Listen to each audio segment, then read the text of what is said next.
Assalamualaikum warahmatullahi wabarakatuh. Alhamdulillah wassalatu wassalamu ala Rasulillah wa ala alihi wa ashabihi wa man tabi'ahum bi ihsanin ila yaumil qiyamah. Amma ba'd. Sahabatku kaum muslimin rahimani wa rahimakumullah. Pada kesempatan kali ini insyaallah saya akan membahas tentang mukjizat Al-Qur'an. Sebelum kita membahas lebih rinci tentang mukjizat Al-Qur'an, terlebih dahulu kita harus mengetahui pengertian mukjizat dan Al-Quran itu sendiri. Apa sih mukjizat itu dan apa sih Al-Quran itu? Yang pertama adalah mukjizat. Mukjizat secara bahasa adalah sesuatu yang melemahkan atau yang mengalahkan. Adapun secara istilah, mukjizat adalah sesuatu atau kejadian yang luar biasa di luar nalar manusia. Manusia tidak mampu untuk menandinginya, manusia tidak mampu untuk menelitinya, manusia tidak mampu mengalahkannya.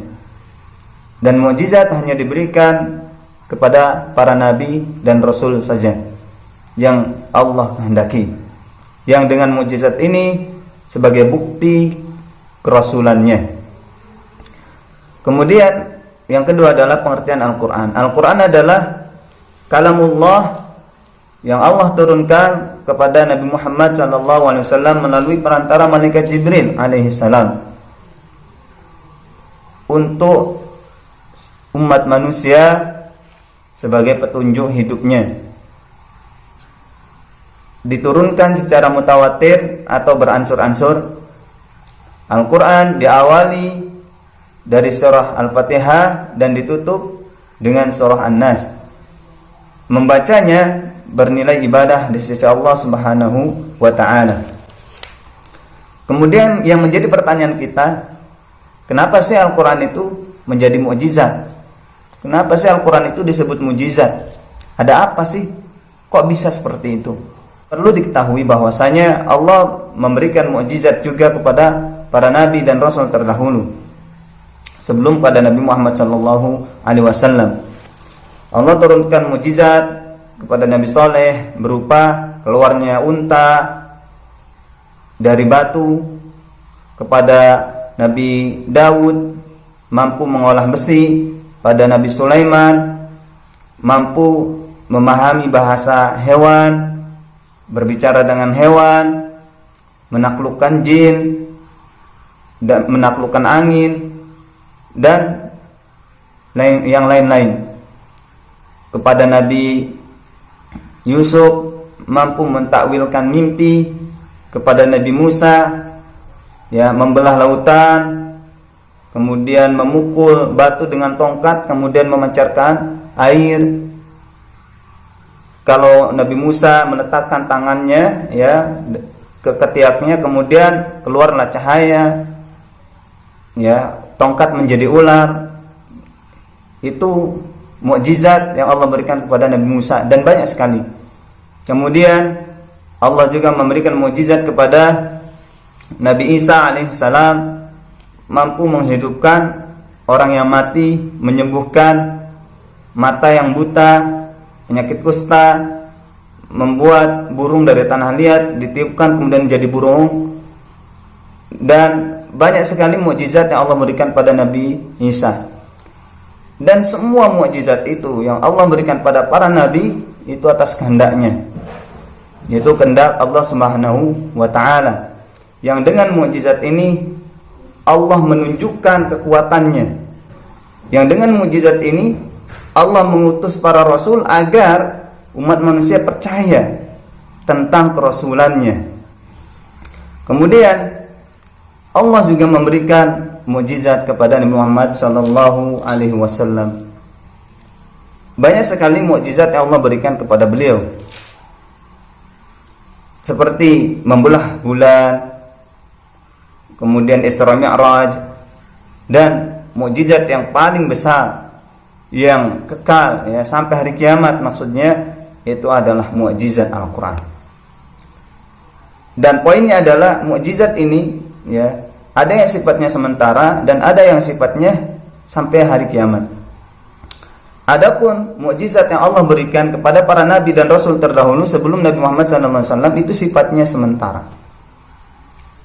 Dan Al-Quran yang Allah berikan pada Nabi Muhammad SAW itu mukjizat yang sifatnya sampai hari kiamat.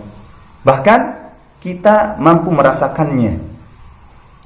Adapun mukjizat terdahulu hanya umat-umat tertentu yang ketika itu saja yang merasakan mukjizatnya. Setelah itu tidak bisa terulang. Bahkan kalau kita mencoba untuk membelah lautan pun tidak akan mungkin. Atau menjadikan tongkat menjadi ular, itu bukan mukjizat. Bisa jalan di atas air, itu bukan mukjizat. Bisa menyembuhkan orang yang sakit, itu bukan mukjizat. Ya, atau ya yang kelihatannya sesuatu yang luar biasa yang terjadi zaman sekarang, itu bukan mukjizat. Karena poinnya adalah mukjizat hanya diberikan oleh Allah SWT hanya kepada Nabi dan Rasulnya, bukan kepada selainnya.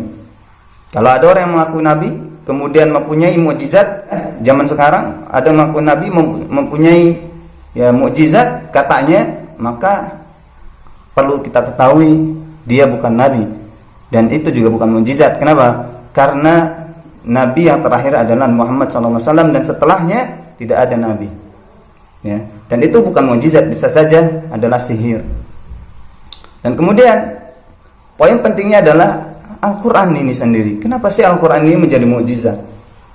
Kalau kita baca Al-Quran, di Al-Quran membahas tentang kejadian umat terdahulu yang kemudian ternyata betul adanya. Dan Al-Quran juga membahas tentang kejadian yang akan datang, dan ternyata betul adanya. Padahal Al-Quran turun kepada Nabi Muhammad di mana pada zaman itu tidak ada teknologi, akan tapi di Al-Quran membahasnya lebih rinci. Dan ternyata setelah diteliti, setelah berkembangnya teknologi, betul adanya. Ini di antara mukjizatnya. Dan Al-Quran dikatakan mukjizat juga karena apa? Al-Quran diturunkan kepada orang Arab ketika itu yang mereka berbahasa Arab dengan fasih.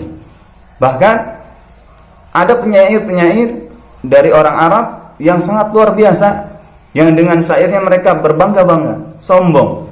Dan ketika orang mampu bersair, maka dia dikatakan sebagai orang yang hebat. Al-Quran diturunkan kepada Muhammad, dan pada waktu itu ya, orang Arab berbangga-bangga dengan syairnya. Namun kemudian Al-Quran menentang orang Arab ketika itu agar membuat semisal Al-Quran, dan ternyata tidak mampu. Walaupun bahasa Arab mereka luar biasa, tetapi mereka tidak mampu untuk membuat semisal Al-Quran. Oleh karenanya Allah menantang jika manusia dan jin berkumpul untuk membuat semisal Al-Quran, niscaya tidak akan mampu untuk membuat semisal Al-Quran. Allah juga menantang, datangkanlah semisal Al-Quran saja. Ya, kalau tidak mampu membuat semisal Al-Quran, datangkanlah 10 surat saja. Jika tidak mampu juga, datangkanlah 1 surat saja. Jika tidak mampu juga, datangkanlah yang kurang dari 1 surat saja. Ternyata sampai sekarang pun tidak ada ceritanya, kisahnya manusia mampu membuat Al-Quran. Ini diantara ciri-ciri, ini diantara salah satu mukjizat Al-Quran. Al-Quran diturunkan dengan bahasa Arab dan mengalahkan syair mereka. Dan Al-Quran ini adalah bahasa Arab yang sangat fasih. Bahkan jika tidak karena Al-Quran, bahasa Arab orang terdahulu itu akan musnah, akan hancur, bahkan akan tercampur bahasanya. Karena ada Al-Quran inilah bahasa Arab mereka terjaga. Kenapa? Karena setiap bahasa yang datang itu akan disamakan dengan Al-Quran. Dan itu menunjukkan Al-Quran adalah bahasa Arab yang sangat murni. Sehingga dari sebab inilah para ulama menjadikan salah satu mukjizat Al-Quran dari segi apanya? Dari segi balaghahnya, dari segi bahasanya, yang dengan bahasa ini mereka orang Arab tidak mampu untuk menandingi Al-Quran. Ini bukti yang nyata Al-Quran melemahkan syair mereka, Al-Quran melemahkan bahasa mereka. Kemudian Al-Quran walaupun diturunkan dengan berbahasa Arab, orang non-Arab, ya, baik yang kecil, anak-anak, dewasa, bahkan orang tua, orang yang normal menghafal Al-Quran. Allah Subhanahu wa taala menurunkan kitab kepada nabi terdahulu, di antaranya Taurat, Injil, Zabur. Akan tapi sedikit sekali manusia yang menghafal kitab tersebut. Akan tapi Al-Quran yang diturunkan kepada Nabi Muhammad SAW, manusia mampu untuk menghafalnya. Walaupun Al-Quran dengan bahasa Arab, orang yang non-Arab mampu menghafalnya. Bahkan bukan hanya menghafal, letak-letaknya, ayatnya, halamannya, barisnya, Masya Allah, itu di antara hal yang sangat luar biasa yang ada pada Al-Quran. Mampu dicerna, mampu dihafal. Al-Quran adalah mukjizat. Al-Quran membahas tentang umat terdahulu. Al-Quran membahas tentang kisah Ashabul Kahfi, tentang gua yang ada, ya, ternyata sekarang betul ada, ya, gua itu ada. Kemudian Al-Quran membahas tentang Fir'aun, ya, di mana Fir'aun ketika itu mengejar Nabi Musa dan Bani Israel menyeberang lautan. Kemudian Allah tenggelamkan Fir'aun dan menyelamatkan Nabi Musa dan Bani Israel ketika itu. Kemudian Allah selamatkan jasad Fir'aun. Ternyata sekarang terbukti jasad Fir'aun ada. Artinya apa? Walaupun kejadian sudah berlalu, tapi ternyata betul ada cerita itu. Padahal Nabi Muhammad SAW diutus jauh setelah Allah utus Nabi Musa alaihissalam. Sangat luar biasa. Kemudian ketika itu Fir'aun, ya, menyuruh Haman untuk membuat bangunan yang tinggi, ya. Kata Fir'aun, buatlah bangunan yang tinggi agar saya mampu melihat tuannya Musa. Dan ternyata diteliti, ya, sama ahlinya, ahli sejarah, bangunan tersebut adalah piramida yang ada sekarang.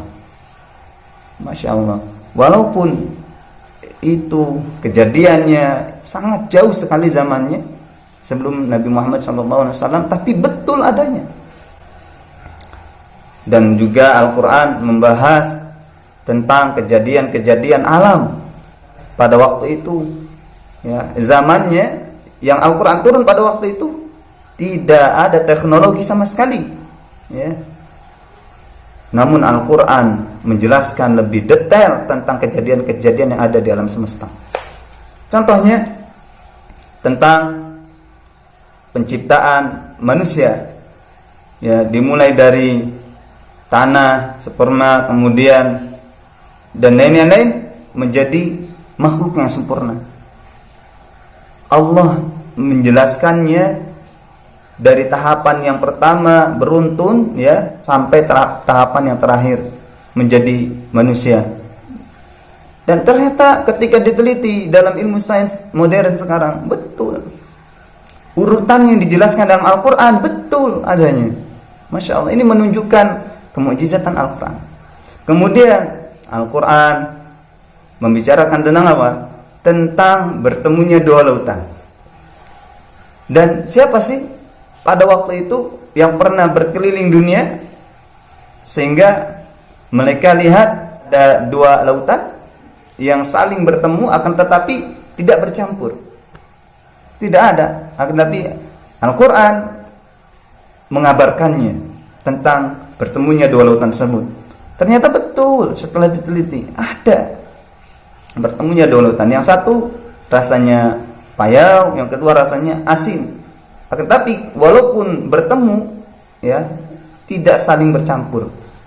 Ini Masya Allah luar biasa. Kemudian Al-Quran juga mengabarkan, ya, adanya gunung yang bermacam-macam warnanya. Nah, sekarang ada nggak? Sekarang betul secara diteliti ada gunung yang ternyata bermacam-macam warnanya. ya seperti di Cina dan lainnya sebagainya. Dan Al-Quran juga menjelaskan tentang perkawinan antara tumbuhan yang satu dengan tumbuhan yang lain hanya dengan ditiupkannya ya angin, kemudian dengan angin itu mengawinkan satu sama lain.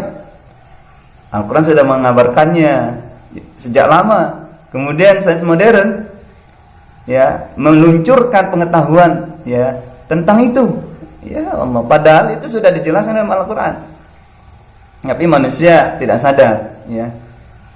Al-Quran menjelaskan tentang banyak sekali keadaan-keadaan alam ya. Bergulirnya malam dan siang ya, kemudian bertemunya antara malam dan siang di situ. Banyak sekali mukjizat yang ada dalam Al-Quran. Masya Allah ya. Kalau kita lebih detail lagi, lebih teliti lagi, lebih merenungi lagi ya tentang mukjizat Al-Quran, niscaya kita tidak mampu untuk menyelesaikan kajiannya tentang mukjizat Al-Quran ya, karena saking banyaknya. Inilah diantara mukjizat-mukjizat Al-Quran. Setelah mengetahui bahwa Al-Quran adalah mukjizat, kalau kita mempelajari Al-Quran ya, itu tidak akan selesai pembahasannya. Belum tafsirnya ya, belum kita mentadaburinya dan sebagainya. Banyak sekali lah ya. Saya tidak bisa membahas lebih banyak tentang mukjizat Al-Quran ini. Banyak sekali sebenarnya ya. Semoga dengan adanya pembahasan mukjizat Al-Quran ini, kita sebagai kaum muslimin ya, bertambah keimanannya karena mengetahui luar biasanya Al-Quran. Dan kita terus ya semangat untuk menghafal Al-Quran ya, untuk mengamalkan isi kandungan yang ada dalam Al-Quran. Itu saja yang bisa saya sampaikan. Hadallahu iyyakum, subhanaka Allahumma wa bihamdika, asyhadu an la ilaha illa anta, astaghfiruka wa atubu ilaik. Assalamualaikum warahmatullahi wabarakatuh.